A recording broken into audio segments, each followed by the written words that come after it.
Muy bien, mis hermanos, muy buenos días. Nuevamente saludándolos.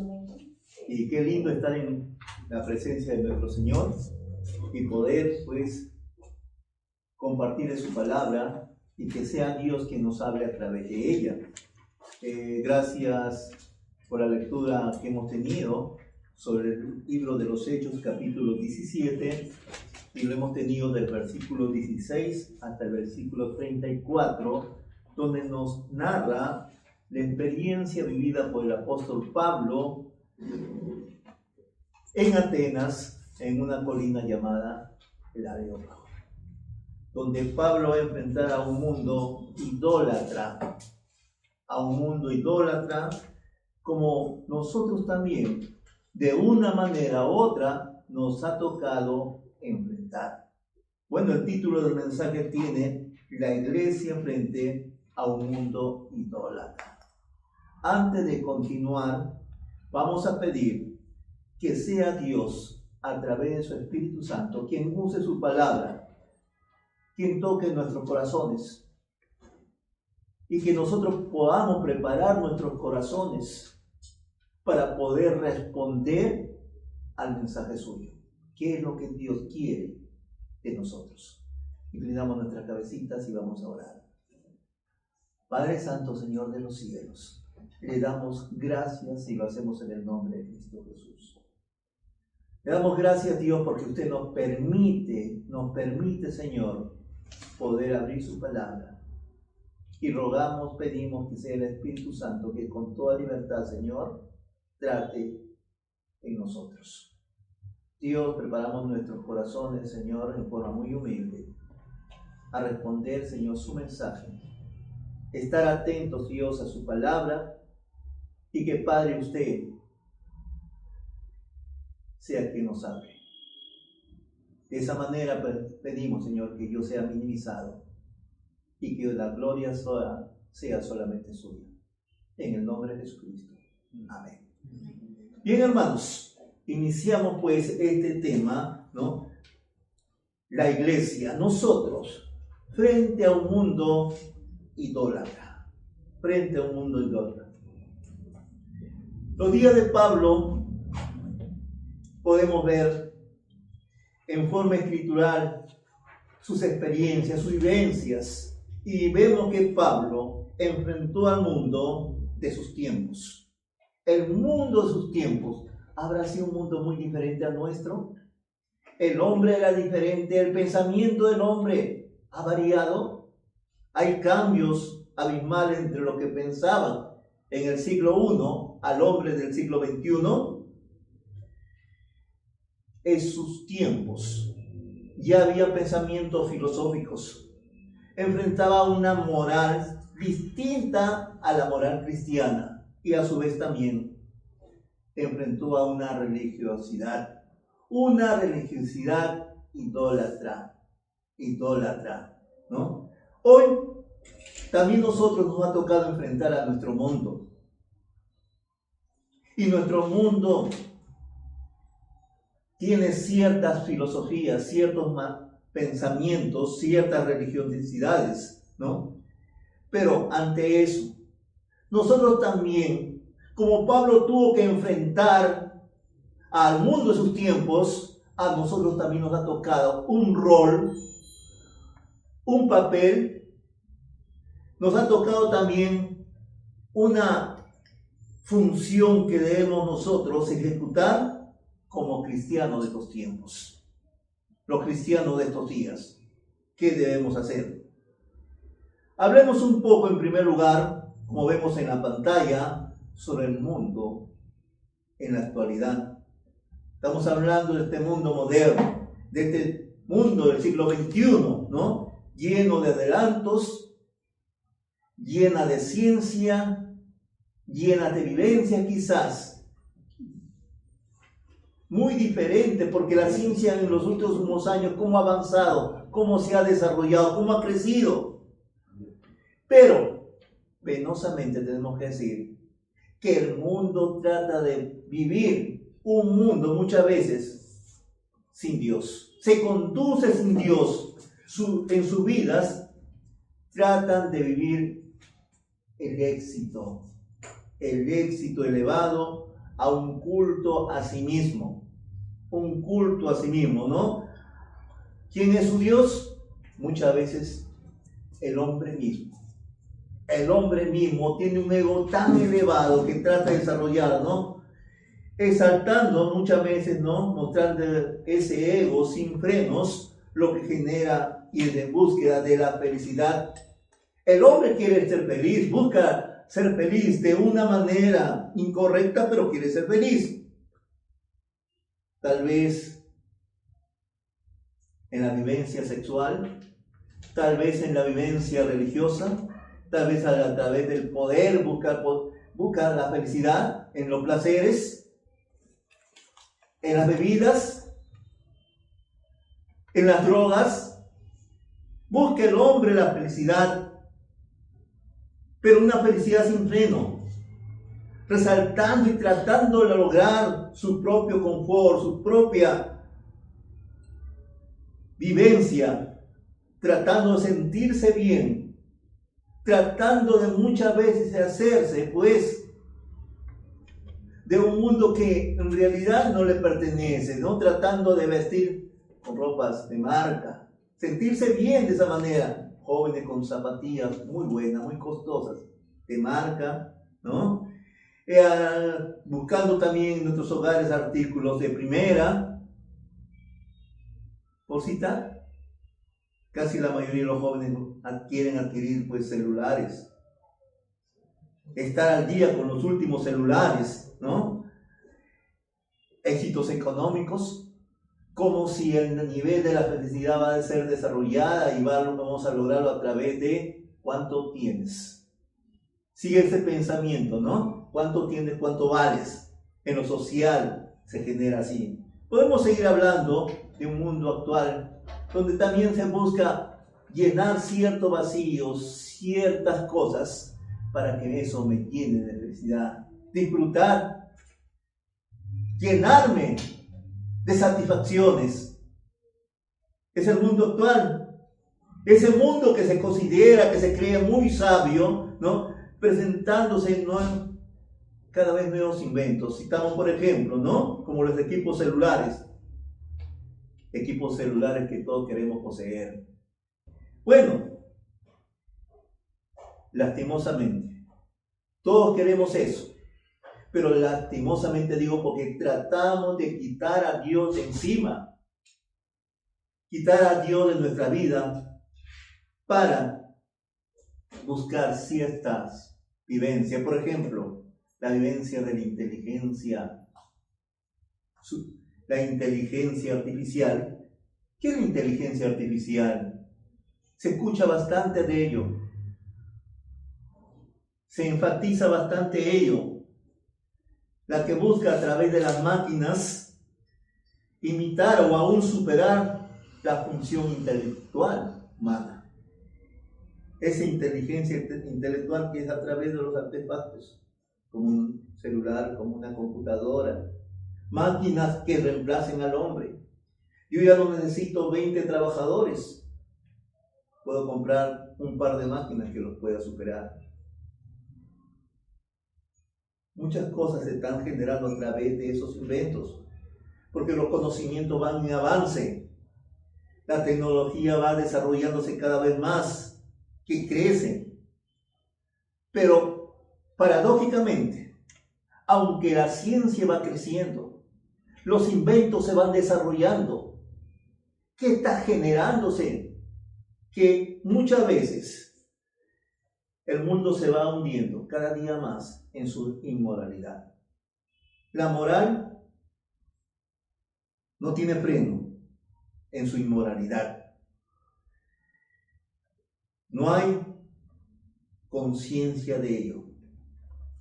Porque el hombre pues sigue abusando de cosas negativas y no tiene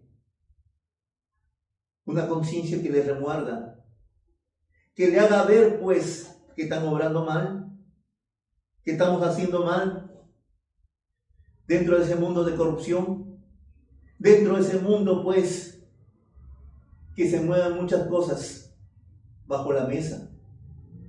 bajo arreglos, coimas. Qué penoso ver nuestro país envuelto en tantas corrupciones y dentro de todos los niveles sociales, económicos, políticos. Y nos avergonzamos ser una nación, pues, en la cual vemos a nuestras gentes, a nuestras autoridades de primera línea presos. Si ellos son así, como somos nosotros como ciudadanos, ¿cómo se maneja? ¿Cómo manejamos ese pensamiento tan liberal que se convierte en un pensamiento muy libertino? En estos últimos tiempos, la corrupción que se va a ver evidente en pensamientos dentro de la matriz de la vida sexual, mucho homosexualismo entre hombres, entre mujeres, mucha corrupción ahí, desvíos. Y lo que no, viviendo la fornicación o el adulterio como algo común. Por eso decíamos al inicio de este servicio que utilizamos el versículo de Isaías 5:20, a lo que enfatizaba que a lo bueno llaman malo y a lo malo llaman bueno. Porque se convierte eso solamente en un sedante para tratar de amortiguar las conciencias, justificando su pensar, justificando su vivencia, justificando que eso, pues, es algo necesario para la felicidad del hombre.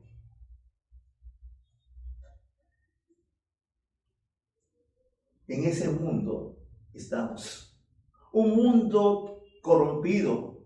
Un mundo que ha cambiado el pensamiento de Dios por el pensamiento humanista, donde es el humanismo, el yo, el ego, el que predomina. Dios es quitado del medio, su palabra no tiene valor, no se vive bajo ella, sino bajo los linderos de la corriente corrupta de estos tiempos. Vamos a ir a la segunda parte. Trataremos sobre el corazón de Pablo frente al mundo. El corazón de Pablo frente al mundo de sus días. ¿Qué sucedió? Para eso nos estamos ubicando donde se trata el tema, la ciudad de Atenas. Atenas era una ciudad llena, literalmente llena de ídolos. Si nosotros vemos también nuestra realidad, nuestra patria es un país lleno de ídolos. Aunque sea un pueblito pequeño, tiene su ídolo, su patrón, su representante. Cuando Pablo vio esa ciudad, literalmente, le dolió en lo profundo de su corazón.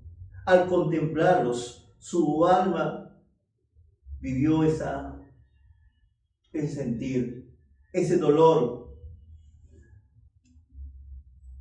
El versículo 16, vamos al versículo 16 del capítulo 17 que estamos nosotros en el tema, dice: mientras Pablo los esperaba en Atenas, su espíritu se enardecía viendo a la ciudad entregada ¿a quién? A la idolatría.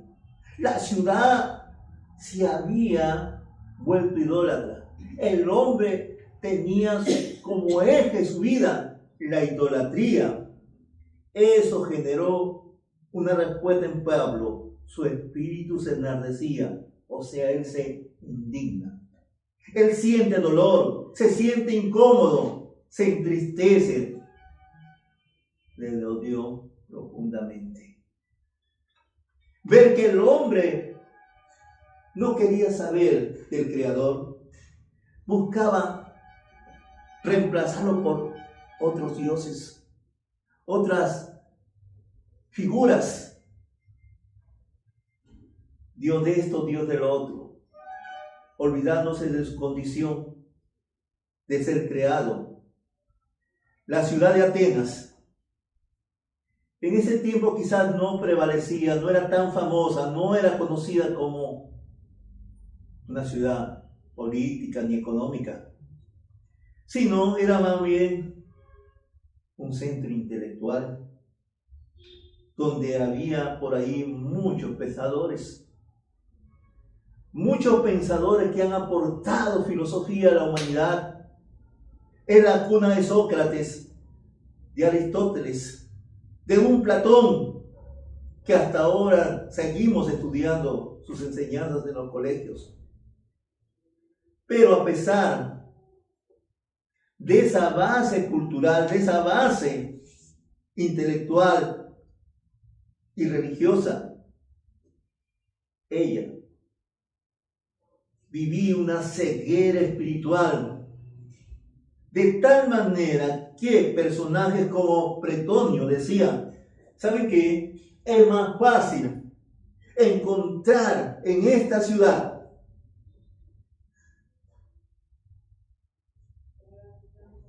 a un Dios que a una persona. Es más fácil.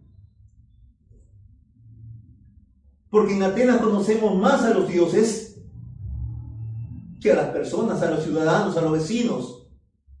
Todo por doquier con uno u otro dios. O Plinio, que decía, ¿no?, que en la época de Nerón, en Atenas se vivía una idolatría tal que habían pues como 30.000 imágenes regadas por todas las calles, sin considerar esa cantidad por las que habían dentro de los hogares. Imagínate. Ídolos por doquier, de todos los tamaños, de todas las formas, de todos los colores. Pero se creían ídolos. Se cuenta que en esos tiempos habían ciertos sacrificios en Atenas. Para eso se soltaban animales para ser sacrificados.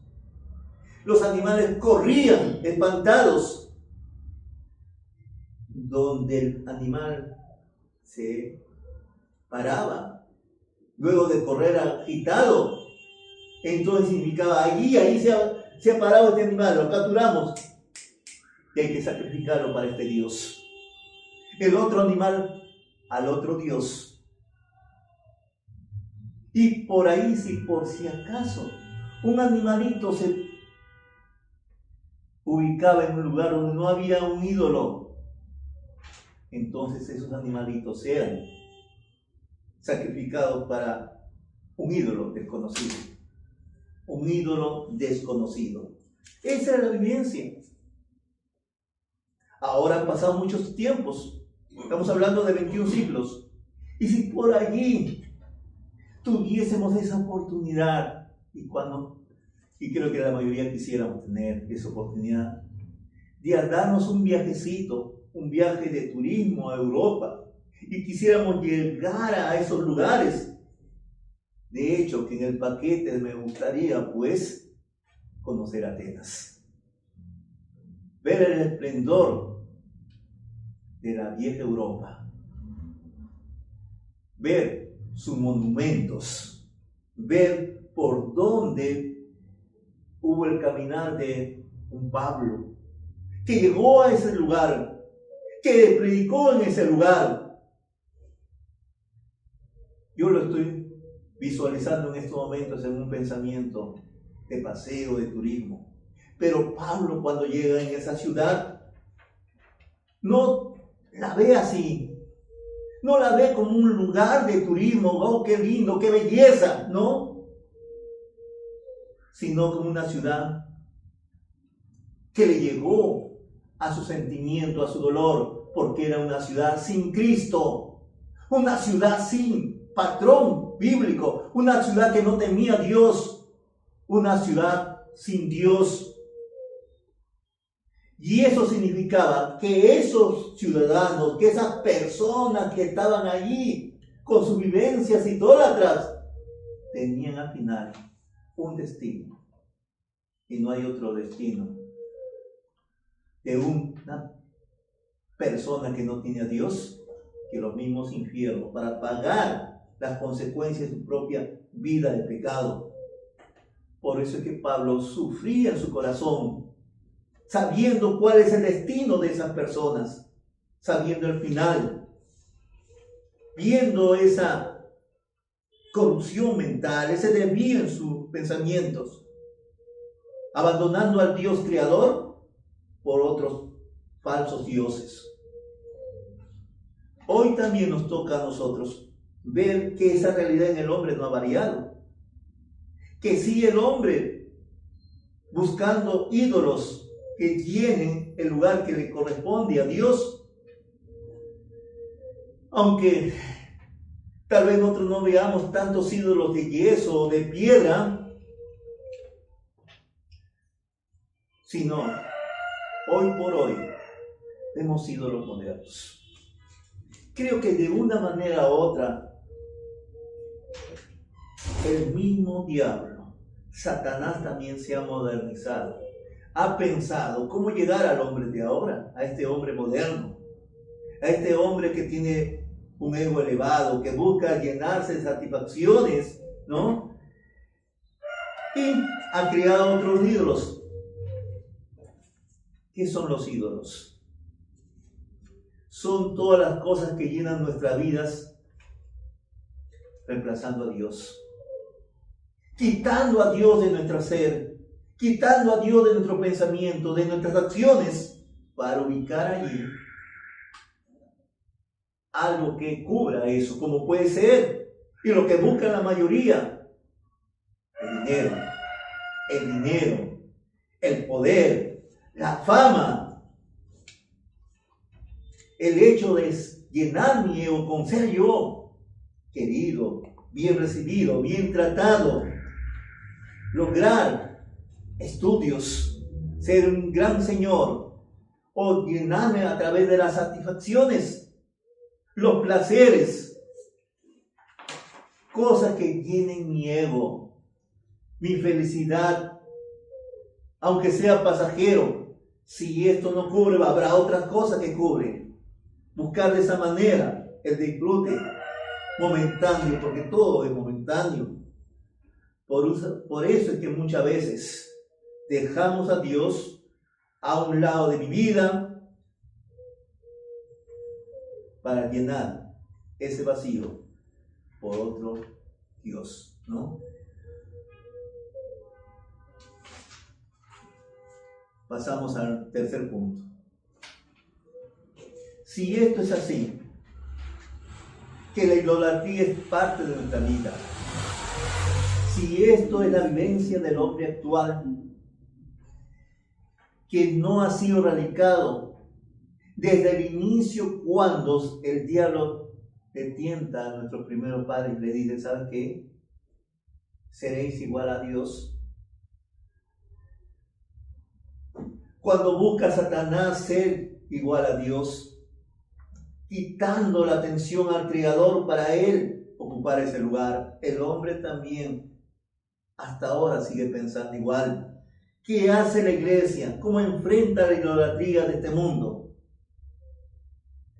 En primer lugar, tenemos que responder a la pregunta: ¿qué sentimos al ver tanta idolatría en nuestro alrededor y a las personas yendo tras los ídolos? ¿Qué sentimos nosotros?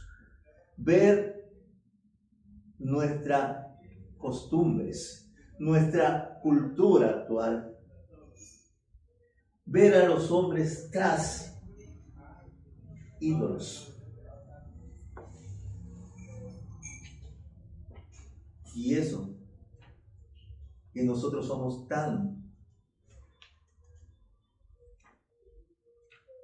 pero tan idólatras, que creo que nuestra Lima se ha convertido en algo que bate todos los récords en octubre. Creo que no hay en el mundo tanta idolatría en octubre como nosotros experimentamos en esa fecha. De esa manera, como el diablo mantiene alejado de la verdad al hombre, sustituyendo al Dios creador por ídolos. Cada pueblo tiene su ídolo. Si nosotros leemos, hermanos, muchas veces en los carros mismos, señas al Señor de tal, al santo tal, tanta idolatría. Eso no ha cambiado en el hombre. El hombre sigue igual. El hombre cambia a Dios, al Dios por los ídolos. Pablo tuvo que enfrentar esa realidad. Pablo tuvo que enfrentar pensamientos. Pablo tuvo que enfrentar costumbres, prácticas, vivencias de sus tiempos. En este caso, estamos bajo la ciudad de Atenas, una ciudad de pensadores, de filósofos, pero a su vez también de idolatría. Y ahí vemos a dos grupos que representan al pensamiento de sus tiempos en el versículo 18 que vamos a leer. Y algunos filósofos de los epicúreos y de los estoicos disputaban con él o discutían con Pablo. Y uno decía, ¿qué querrá decir este palabrero?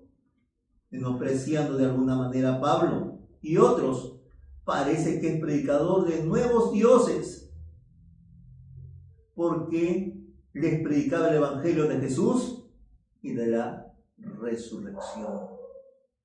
Ese era el tema de Pablo, eso anunciaba Pablo, y discutía con ciertos personajes como los epicúreos, que enfatizaban el placer del hombre como el centro de la necesidad del hombre, o los estoicos, que enfatizaban la razón, el pensamiento, que el hombre es el quien determina, que el hombre, ya desde entonces, el ego del hombre, el hombre queriendo superar a Dios, y eso le va a hacer al hombre alejarse cada vez más y más de Dios, del temor a Dios, alejarse de los patrones de Dios, del pensamiento de Dios para con el hombre, de vivir una vida lejos de Dios, sin temor a Dios, como hemos dicho. Hoy, la vivencia del hombre no ha variado mucho. Sigue siendo igual, porque el amor al yo se ha incrementado también.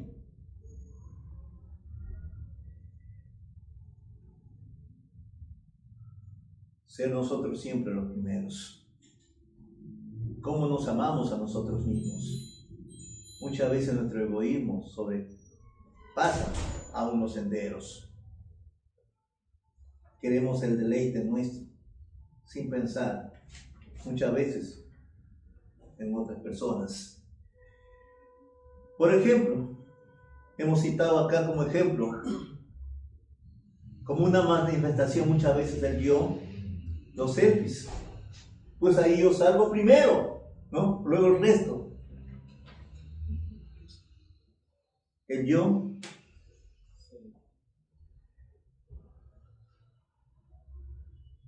Tenemos religiones para todos los gustos. Me gustan más las emociones ahí y me dan emociones. Me gusta más esta religión que permite más, en el cual yo puedo pecar abiertamente y no pasa nada. Me ubico por ahí. Hay para todos los gustos. El sistema actual lo permite. Porque es más que Dios, porque se ha desplazado a Dios, porque se ha quitado a Dios. Igual que en los tiempos de Pablo, el hombre trata de vivir sin Dios. En este caso de los atenienses, al oír a Pablo predicar sobre Jesús y la resurrección, ¿no? Ellos le invitaron al Areópago, si es, pero bajo esta premisa. Para ellos, detrás de cada ídolo había un demonio. Y los demonios eran personas que ellos temían y respetaban y admiraban. Entonces, bajo ese pensamiento me están trayendo un nuevo Dios, un nuevo ídolo. ¿Quién es ese? Es Jesús. Para ellos, Jesús era un demonio más. Y tan corrompido era el pensamiento que aún la resurrección era otro ídolo. Y probablemente sea un ídolo femenino, sea la pareja de Jesús. Interesante bajo ese matiz de demonios. Entonces algo nuevo. Vamos a conversar, vamos a llevarlo al Areópago. Versículo 19. Y tomándole, le trajeron al Areópago diciendo: podemos saber que en esta nueva enseñanza de que hablas, ¿qué nos estás diciendo tú a través del Evangelio? ¿A qué Dios estás presentando, no?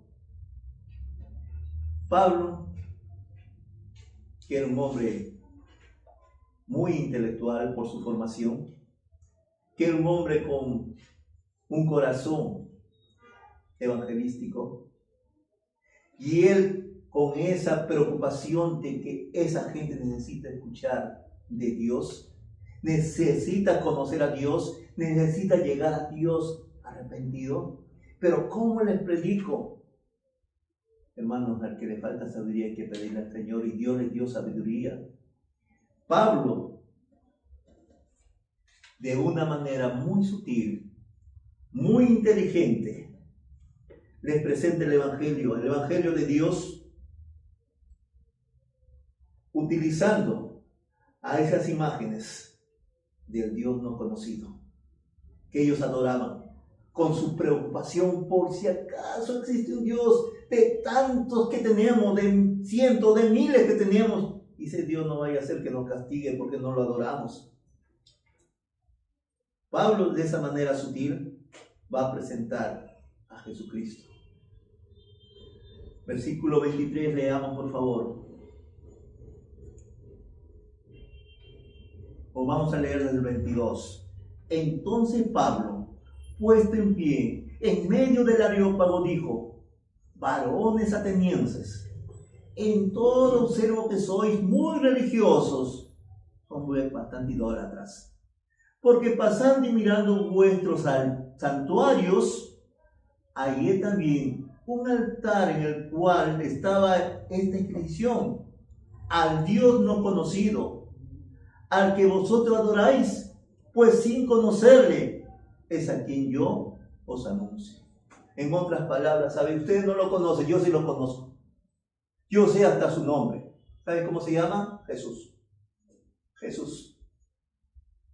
Yo estoy predicando a ese Dios que se encarnó, que se hizo hombre, que venció la muerte, resucitando.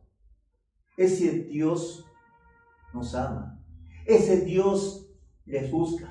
Ese Dios quiere que ustedes nuevamente se pongan en una condición de volver a Dios, de tener nuevamente comunión con Dios, que nuevamente encuentren al verdadero Dios. Ese Dios es el creador de todo cuanto existe. Ese es el Dios que yo anuncio. Por eso les va a mostrar, miren, el error de ustedes está en su idolatría, porque ustedes no conocen al Dios creador. Miren, vamos a leer versículos 24, 25 y 26. Esto es lo que está enseñando a los atenienses Pablo. 24 dice: el Dios que hizo el mundo. Sé que es el creador de todo, un Dios diferente, un Dios sobre todo. A ese está predicando Pablo, al Dios que hizo el mundo y todas las cosas que en él hay, siendo Señor del cielo y de la tierra. No habita en templos hechos en manos humanas, como en sus ídolos, ni es honrado por mano de hombres, como si necesitase de algo, pues Él es a quien da a todos vida, aliento y todas las cosas.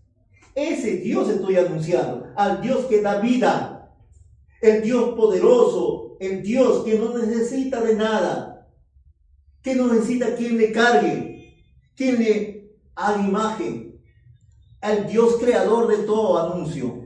¿Qué más está hablando?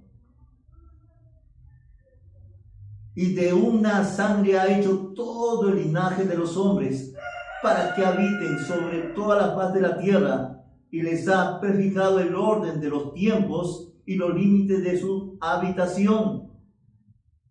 Ese Dios es el que determina todo. Ese Dios es un Dios soberano.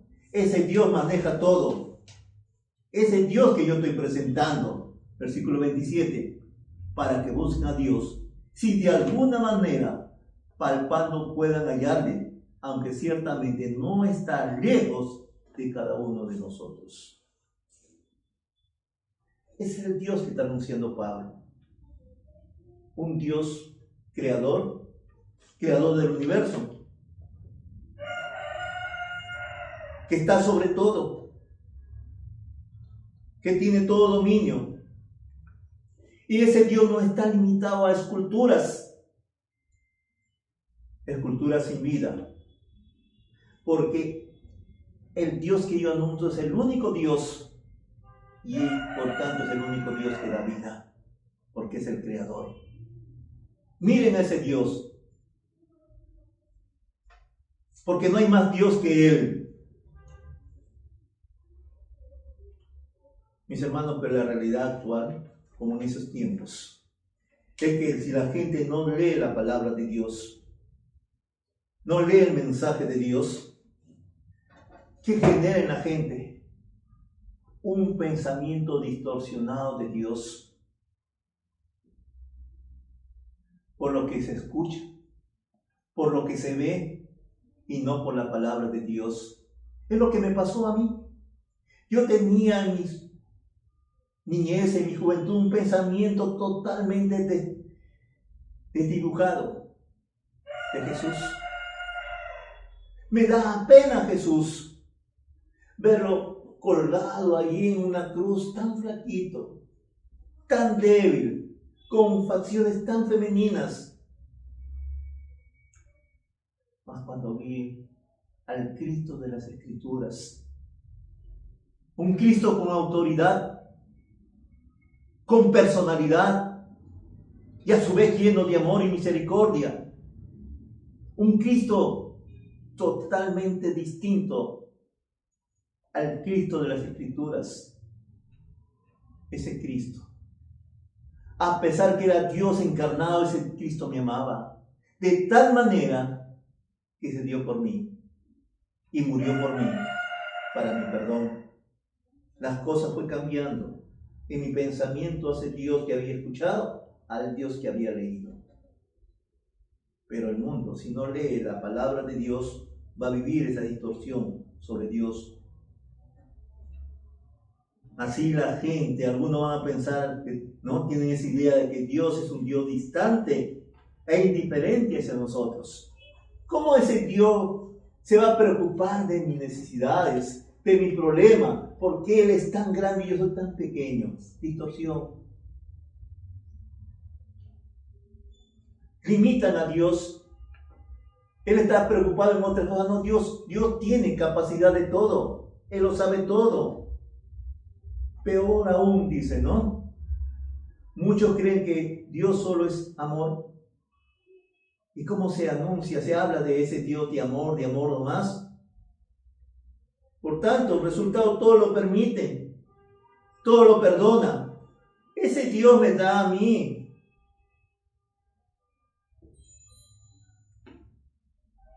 libertad para pecar. Al final me va a perdonar. No le tengo temor.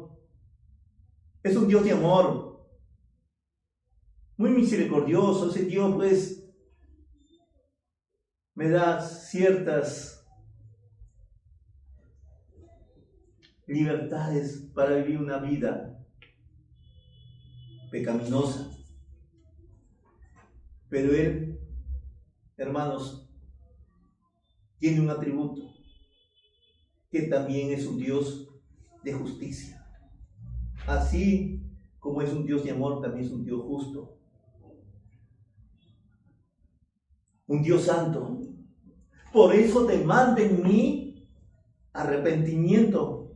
Que esa vida que estoy viviendo de pecado, esa vida de libertinaje está manchando su voluntad, su santidad, lo que Él pretende de sus criaturas, de sus seres creados.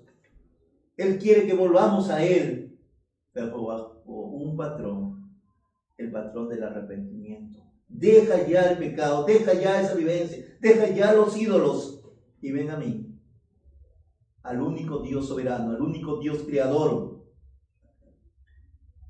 Dios que es un Dios de justicia, demanda castigo por el pecado. Vamos a ver el versículo 30 y 31. Que nos dice: pero Dios, habiendo pasado por alto los tiempos de esta ignorancia, ahora manda a todos los hombres en todo lugar que se arrepientan. Que se arrepientan. Por tanto, ha establecido un día en el cual juzgará al mundo con justicia por aquel varón a quien designó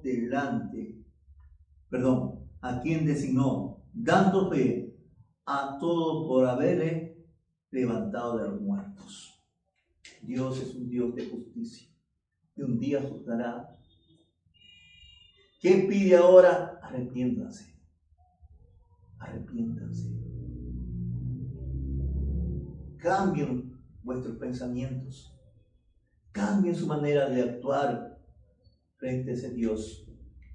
Porque un día enfrentarán a ese Dios. Hoy más nos vale acudir a Dios, entendiendo que la manera de actuar es incorrecta, y busquemos el Dios de justicia, de misericordia, pero también que se entregó por mí, y lo busco en arrepentimiento. Porque también es un Dios que a su vez es un Dios de amor. Y eso, hermanos, la claridad, la esencia, lo que subraya que es un Dios de amor, es porque envió a su Hijo a morir en nuestro lugar. Por mí murió, por ti murió. Y demanda, pues, si eso es así, que volvamos a Dios, pero de una manera que a Él le agrada, en arrepentimiento. En arrepentimiento. Nota cómo Pablo enfatiza el arrepentimiento. Nota, hermanos, cómo se predicaba siempre arrepentimiento. Si tú revisas las prédicas del Antiguo Testamento, arrepentimiento. Si tú ves, hermanos, el tema principal de la predicación de Juan el Bautista, arrepentimiento. Arrepentidos, decía Juan. Y los que se arrepentían mostraban su arrepentimiento a través de las aguas del bautizo. Cuando Cristo inicia su primer mensaje, Él también comienza a decir: arrepentido, porque el reino de los cielos se ha acercado.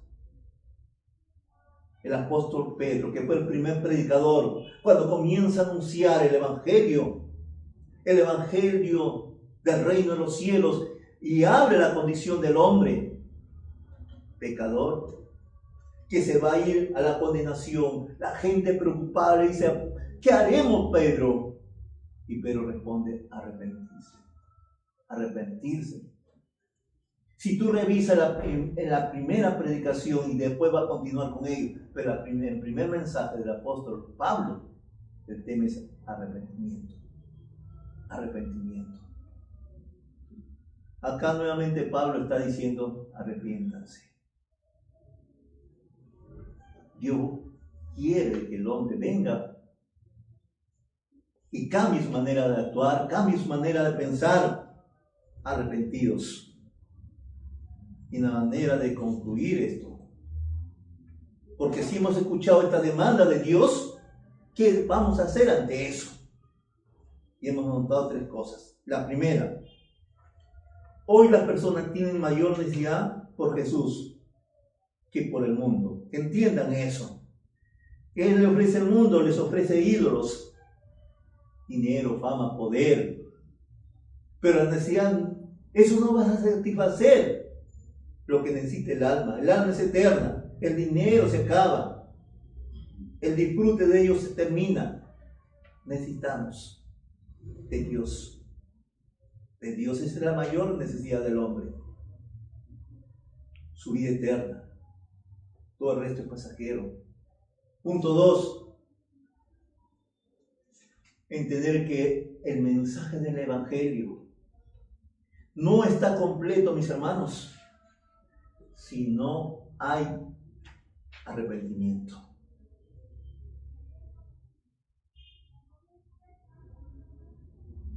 Cuesta que el hombre deje sus pecados, pero hay una demanda que Dios exige, que el hombre deje de lado esa vida. Recuerda cómo Dios le dice a la mujer pecadora: tus pecados son perdonados, vete y no peques más. No peques más. Esa ya no es tu vida.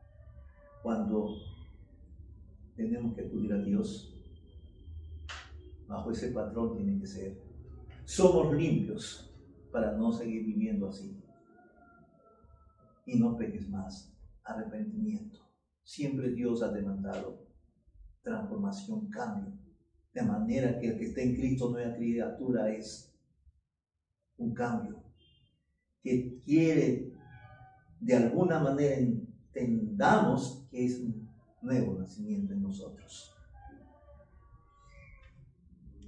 Un cambio que se permite cuando dejamos el actuar del Espíritu Santo y dejamos, hermanos, que seamos transformados a la santidad, a la imagen del Señor.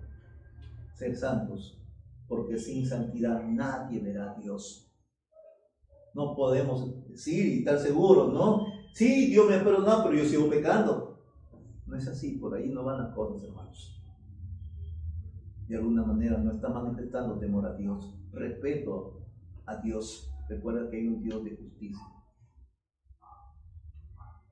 Y por último, ¿cómo respondemos al mensaje del Evangelio? Pablo predicó en el Areópago, como en muchos lugares, y siempre toda predicación demanda respuesta del hombre. El sabio en el Antiguo Testamento decía que el fin de todo mensaje es: teme a Dios y apártate del mal. El hombre tiene que responder al Evangelio o rechazar el Evangelio.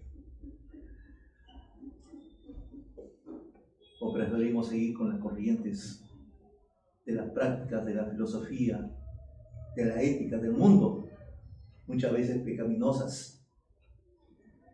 Seguir las religiones en vez de seguir al Dios vivo. El versículo 32 nos dice: pero cuando oyeron lo de la resurrección de los muertos, unos se burlaban. Miren la respuesta de este grupo.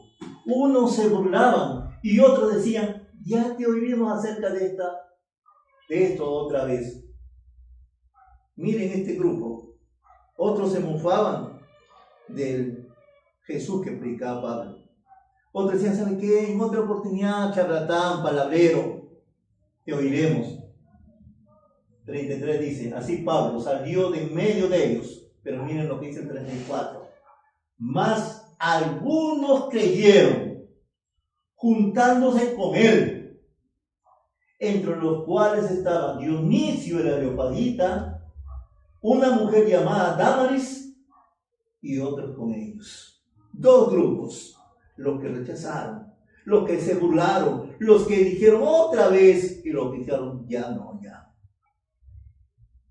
Hemos entendido que tú nos predicas al único Dios, al Creador, al Soberano, al que hizo todas las cosas, pero también hemos visto que es un Dios de amor y misericordia, porque entregó a Jesucristo como su Hijo a morir en la cruz. Se hizo hombre para morir por nosotros.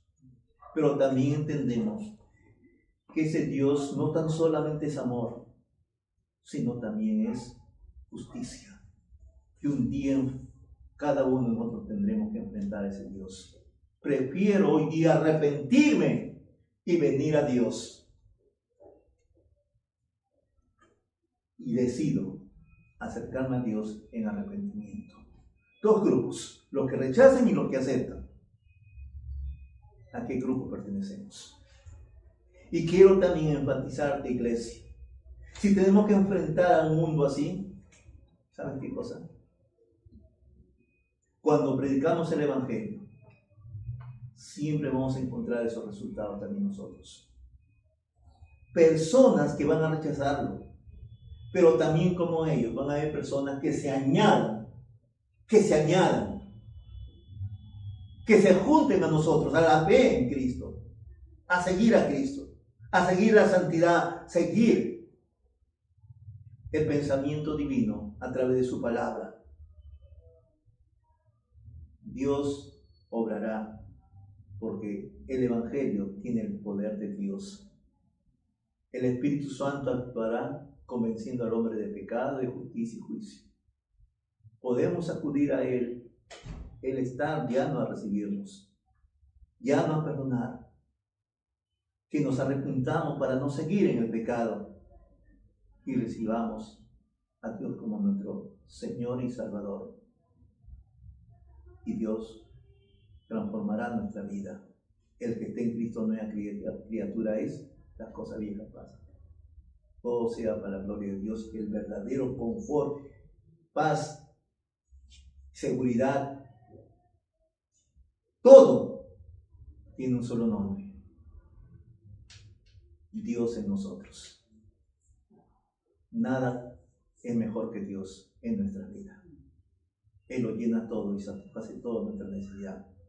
Más nos conviene venir a Él, porque el placer que tendremos de Él es un placer eterno. Oramos. Padre Santo, Señor, le damos gracias.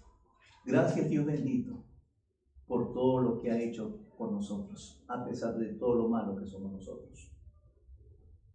Que le hemos dado las espaldas, buscando nuevos dioses. Que le hemos dado las espaldas, Señor, elevando nuestro ego de tal manera que lo hemos quitado de nuestras vidas. Y queremos, Señor, satisfacer nuestro yo con placeres, con cosas que sean vanas, pasajeras, aún creando, Señor, cosas en las cuales decimos, ¿sabes qué? Nosotros somos igual que Dios, porque también inventamos cosas para la satisfacción del hombre. Pero al final, Señor, entendemos que el único que satisface todas nuestras necesidades es usted. Y el único que puede ofrecernos el perdón y la vida eterna. Señor, quite de nosotros cualquier tipo de idolatría, cualquier tipo de pensamiento o acción que le saque de tenerlo a usted en el primer lugar de nuestras vidas. Y no llevar, Señor, una vida que arrastre, Señor, vergüenza a su nombre, sino todo sea para la gloria suya. Vivir para usted y servirle a usted, porque usted es el único que merece toda gloria, honra, porque usted es el Señor de todo y nuestro Salvador. En el nombre de Jesús, gracias. Pero también a aquellas personas que entienden, Señor, que están viviendo de una manera incorrecta, puedan acudir, Señor, a usted, arrepentido de sus pecados, que usted es un Dios también en misericordia y amor, que no quiere que ninguno se pierda, sino que todos vengan hacia usted. Gracias por darnos esta alternativa a la necesidad del hombre. En el nombre de Jesús. Amén. Muchas bendiciones.